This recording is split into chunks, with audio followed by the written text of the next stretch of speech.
Bonjour à tous et bienvenue sur notre chaîne YouTube, la chaîne de Ligne Droite. Je vous invite à vous abonner à cette chaîne, à aimer, à partager, à commenter ces vidéos. C'est très important pour notre référencement et c'est une manière de nous soutenir. Merci à vous tous. Ce week-end de la Pentecôte était un rendez-vous attendu pour les pèlerins de Chartres. C'était le 40e pèlerinage de la Pentecôte. Alors il y avait deux pèlerinages, le pèlerinage chrétienté de Paris à Chartres, organisé par Notre-Dame de Chrétienté, et le pèlerinage tradition de Chartres à Paris, sous le patronage de la fraternité Saint-Pédis. En tout, 12 000 pèlerins marchaient dans un sens ou dans un autre. Enfin, en tout cas, devaient marcher, puisque avec la grêle, la tempête, l'orage que nous avons tous vécu ce week-end, eh bien, les choses se sont passées un petit peu différemment. Il y avait aussi un autre rendez-vous très important pour les scouts unitaires de France, puisqu'ils célébraient le 50e anniversaire des SUF, des scouts unitaires de France. Alors comment se sont déroulés tous ces grands événements importants pour le monde chrétien, sous la grêle, sous la pluie, sous les orages? On en parle avec le père Danziek. Bonjour père. Oui, bonjour à vous ainsi qu'à tous les auditeurs de Radio Courtoisie. Bonjour, je rappelle que vous êtes prêtre depuis 2012 et également collaborateur régulier à Valeurs Actuelles. Et alors, comment vous avez suivi, vous, ces pèlerinages? Comment ça s'est passé finalement, alors, sous la tempête que l'on a vue et vécue ce week-end? Voilà. Vous voyez, je crois que finalement, ce pèlerinage 40e du nom pour l'association Notre-Dame de Chrétienté, un peu à l'image de notre vie chrétienne et en fait de la vie de l'Église aujourd'hui, c'est que on est battu en effet par la tempête, mais à la fin, quand on reste présent, quand on se serre les coudes et qu'on essaye de faire face, de faire front, eh bien, c'est le soleil qui répondit. C'est vraiment ce qui s'est passé en plus à la cathédrale de Chartres, au point d'orgue, au point d'arrivée. Donc, évidemment, ça n'a pas été facile, évident pour les pèlerins, spécialement pour les organisateurs qui ont été admirables d'ingéniosité. Mais on sait souvent que c'est dans l'adversité que se fédèrent les énergies.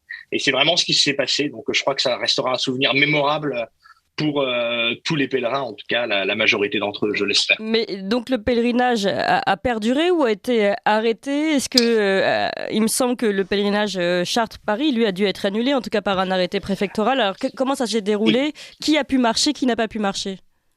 Alors écoutez, pour le pèlerinage de tradition, comme le trajet est semblable, mais quand même assez différent dans le sens où eux, ils partent de Chartres et quand le pèlerinage de chrétienté partait de Paris, oui. Même si la proximité géographique voulait qu'il y ait à peu près la météo semblable, elle s'est quand même opérée d'une façon un petit peu différente.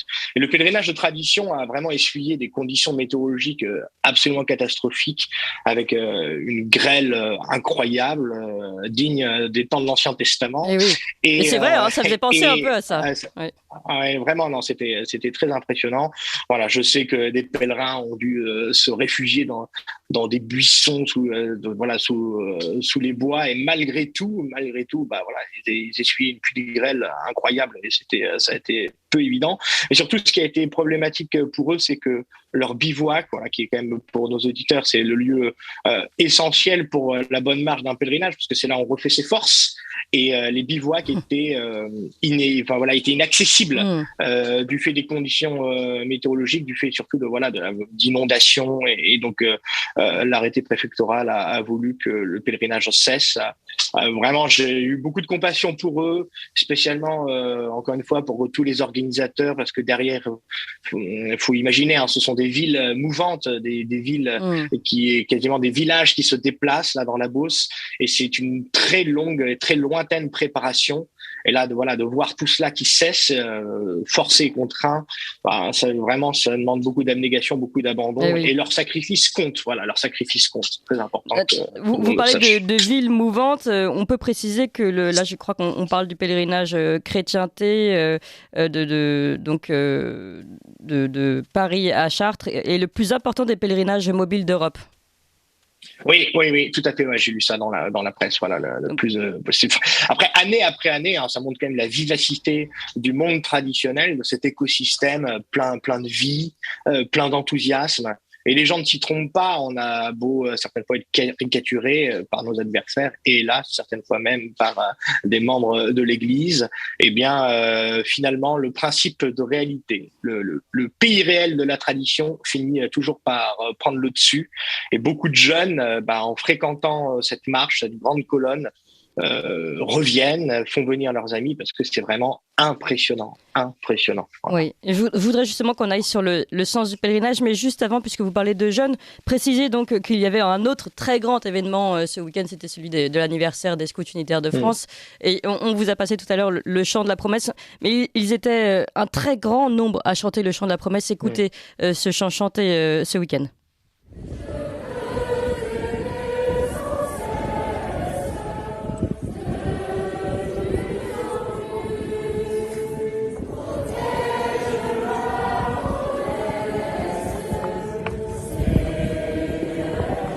Voilà, là c'était 30 000 scouts unitaires de France, 30 000 qui entonnaient donc le chant de la promesse à Chambord pour les 50 ans des scouts unitaires de France. Vous parliez de jeunesse et de tradition. Là vraiment, on peut se dire que tout de même il y a un dynamisme, il y a un mouvement de jeunesse vers la chrétienté. Hein.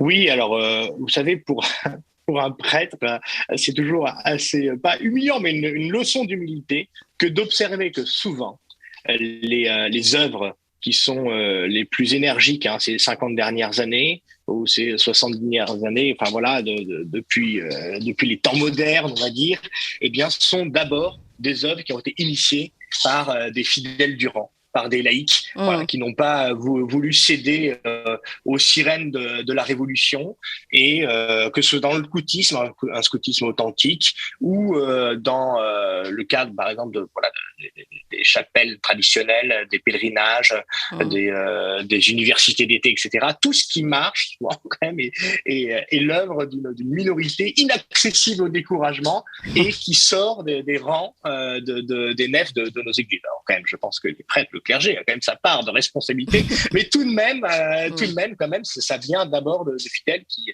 trouvent dans le monde traditionnel notamment cette cohérence, cette exigence et cette transcendance dont ils ont soif, et ils sont prêts à tout pour préserver ce trésor et le transmettre à leurs enfants. Alors, quelle est cette soif de ces pèlerins en général, et quelles sont les vertus d'un pèlerinage aujourd'hui? Je tiens à préciser, et c'est Corentin Rouget qui m'a aidé à préparer cette interview, qui m'a donné cette citation de Péguy dans un poème, présentation de la Beauce à Notre-Dame de Chartres, où il dit, Charles Péguy écrit: « Toutes mes impuretés sont tombées d'un coup lorsqu'il aperçoit le clocher du vaisseau de pierre dans l'océan des blés. » Alors voilà, est-ce que c'est la recherche, en effet, d'une foi renouvelée, de nettoyer ses impuretés? Qu'est-ce qu'on recherche dans un pèlerinage?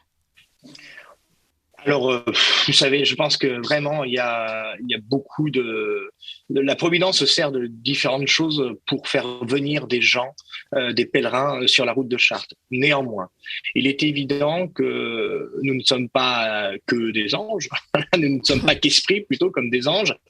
Nous avons une âme et un corps. Et dans toute l'histoire de la tradition spirituelle de l'Église, eh bien, notre élévation vers Dieu, c'est toujours traduite aussi par l'élan de notre corps tout entier. Et lorsque l'on marche, il y a une démarche, ça va sans dire, mais une démarche intérieure, certes, mais qui passe par nos pieds, qui passe par la souffrance, qui passe par aussi, vous savez, le temps long, les permanences. Voilà, on prend le temps de savoir ce que les choses coûtent et d'en mesurer le poids. On a la contemplation aussi, tout de même, de paysages magnifiques qui nous transportent à un horizon. Quand même, quand on voit cette flèche qui se dresse, on a l'impression qu'elle a été construite au milieu des blés. Tout ça, c'est une charge symbolique très impressionnante. Et quand un pèlerin arrive, moi je le vois bien pour les fidèles que je connais, et il y a ceux, des pèlerins des premiers jours qui ont fait le pèlerinage depuis qu'ils ont 6 ans, et puis d'autres là qui arrivent. Pour certains, c'était leur première messe à laquelle ils assistaient. J'en ai connu des gens comme ça, des premières messes tout simplement, ils savaient même pas ce que c'était. Ils viennent parce que, comme attirés par l'invisible, à l'instar d'un Charles de Foucault dans l'église Saint-Augustin. Mais donc finalement, ils viennent et ils sentent que à travers cette marche d'un point A à un point B, ça résume notre vie terrestre. On est à la vie, on part de Notre-Dame de Paris, on est appelé à mourir pour rejoindre l'éternité bienheureuse du ciel, pourvu qu'on fasse ce qu'il faut sur terre, et on arrive à la cathédrale de Chartres, on peut enfin embrasser le pavé du sanctuaire. Voilà, et durant cette marche, eh bien, il y a du soleil, il y a de la pluie, il y a de l'amitié, il y a du soutien, il y a une tape derrière l'épaule, une gourde qu'on vous donne, et toutes ces choses-là, évidemment, participent de ce qu'est notre vie spirituelle, qui est faite de la sollicitude des anges, du soutien de la grâce. Certaines fois, on essuie des tempêtes dans notre vie spirituelle avec des épreuves, des solitudes, et puis d'autres fois, on a des grandes consolations, une communion qui nous transporte, une confession qui nous illumine. Et finalement, en 3 jours, 3 jours, c'est le bon temps. C'est-à-dire qu'on a quand même le temps de faire une vraie parenthèse. Et en même temps, c'est vrai que c'est un résumé, un court condensé, comme l'a dit l'aumônier général de Notre-Dame de Chrétienté, l'abbé Alexis Garnier. À l'issue de cette marche, elle ne fait que commencer. C'est un nouveau commencement chaque année. Une dernière question pour conclure. On sent, comme vous le dites, même des personnes qui ne sont pas forcément de ce milieu-là, qui ont une recherche de l'invisible, comme vous avez dit, peut-être aussi une recherche du sacré dans le milieu dans lequel nous vivons aujourd'hui. Est-ce que cela explique aussi le renouveau des messes traditionnelles, de la recherche de la tradition, et face à ce renouveau aussi comprendre comment on peut comprendre aujourd'hui la suspension des ordinations dans le diocèse de Toulon, l'interdiction du port de la soutane pour les séminaristes de Toulouse notamment. Comment on peut expliquer ce paradoxe d'un renouveau du côté de la tradition et en même temps de cette... je ne sais pas comment le... Oui, non, mais... Oui. Pardonnez-moi de vous couper, mais c'est vrai qu'il y a un grief principal qui est adressé habituellement au monde traditionnel, c'est comme s'il cultiverait un entre-soi délétère. Moi, je m'inscris tout à fait en faux à cela, par rapport à cet argument qui vient souvent d'en face, évidemment. Depuis 40 ans, plus de 40 ans, les personnes qui sont attachées à la tradition de l'Église ou qui s'y sont greffées n'ont eu de cesse d'offrir leurs mains au service du Christ, au service de son évangile. Et après, on nous dit qu'on ne serait pas assez inclusif et solidaire. Voilà, belle affaire. Franchement, de la part de ceux-là même qui, voyez, année après année, ont refusé que l'expérience de la tradition s'accomplisse dans des conditions sinon optimales, voyez, au moins sereines. Je trouve que le comble la ficelle est assez grosse de nous dire que on serait finalement cultiverait un entre-soi. Non, moi je pense qu'au contraire, justement, la tradition est vraiment missionnaire. Elle attire énormément. Et en effet, les gens, encore une fois, je permets de redire ce triptyque qui est très important: cohérence, exigence, transcendance. Et moi, les gens qui viennent dans mon église le dimanche et qui s'ajoutent à la communauté déjà en place, mois après mois, année après année, sans dire que j'ai 500 personnes de plus toutes les semaines, vous voyez, il est évident que les gens viennent parce qu'ils ont soif d'authenticité. Vous voyez, en gros, si je devais résumer pour nos auditeurs, le commun du français moyen qui vit plus ou moins, peut-être pas forcément, qui est pas forcément pilier de sacristie, qui fait pas forcément la prière matin et soir, etc. Mais il sent au fond de lui que le prêtre, son image d'épinal du prêtre, pour lui, c'est Don Camillo. Vous voyez. Don Camillo, c'est le prêtre en soutane qui parle au bon Dieu, qui est un homme de foi et qui en même temps, là, il est là pour bousculer ses fidèles, pour leur dire, les amis, en fait, faut un peu vous bouger le popotin on n'obtient rien sans rien, donc il va falloir, certes, vous allez à la messe, mais il faut aller à la messe en semaine, il faut dire son chapelet, il faut faire la prière en famille. Et ça, les gens sentent que c'est cohérent. Voyez. Ils sentent d'autant plus que c'est cohérent qu'il y a une transcendance aussi qui se manifeste à travers la célébration liturgique, le sens du sacré avec le chant, avec l'orientation à Dieu. Ils sentent que le prêtre croit en Dieu. Je vous sais, moi j'ai été très frappé une fois quand dans une paroisse précédente, un homme tatoué ou catogan, etc., et qui faisait 40 minutes de voiture pour venir à la chapelle. Et je suis désolé, je parle de moi, c'est pas très élégant, mais c'est valable pour beaucoup de mes confrères. Et il disait, oui, moi je viens chez vous parce qu'en fait, quand vous parlez du bon Dieu, c'est la première fois que j'ai l'impression d'entendre un prêtre qui croit. Voilà. Donc, c'est sûr que ça compte. Et finalement, après cette transcendance, cette exigence, en fait, les gens savent que pour obtenir, il faut se maintenir. Voilà. Et donc, dans ce maintien, c'est-à-dire qu'on leur dit, on les confesse, on leur dit pas qu'ils font pas de péché, on leur dit pas que pour aller au ciel, il suffirait de s'inscrire. Vous voyez, ça, c'est une bêtise sans nom. Bah non, si on veut aller au ciel, il va falloir quand même obtenir des mérites, il va falloir faire pénitence, il va falloir faire des prières, il va falloir pratiquer la bonté, les vertus chrétiennes. Et tout cela, il faut le redire, parce qu'il faut donner une dimension d'une sorte d'intégrisme au sourire, intégrisme au bon sens du terme, ça va sans dire, et bien que tout cela, en fait, nous rend libres et pleinement heureux. Suivre le Christ, c'est la meilleure chose qui puisse arriver à un être sur Terre. Moi, j'en suis intimement persuadé. Et l'écosystème traditionnel permet de suivre le Christ d'une façon très avantageuse, me semble-t-il.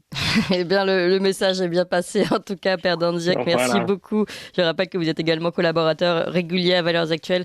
Pour ceux qui souhaitent justement faire cette démarche vers Dieu, mais en même temps marcher, donc il y a ces pèlerinages qui se sont passés la dernière fois sous l'eau, sous la grêle, mais magnifiquement malgré tout déroulés, nous explique Père Danziak. Merci encore à vous. Vous appréciez cette émission? Alors aidez Radio Courtoisie à en produire d'autres, en indépendance totale. Rendez-vous sur soutenir.radiocourtoisie.fr. Merci d'avance.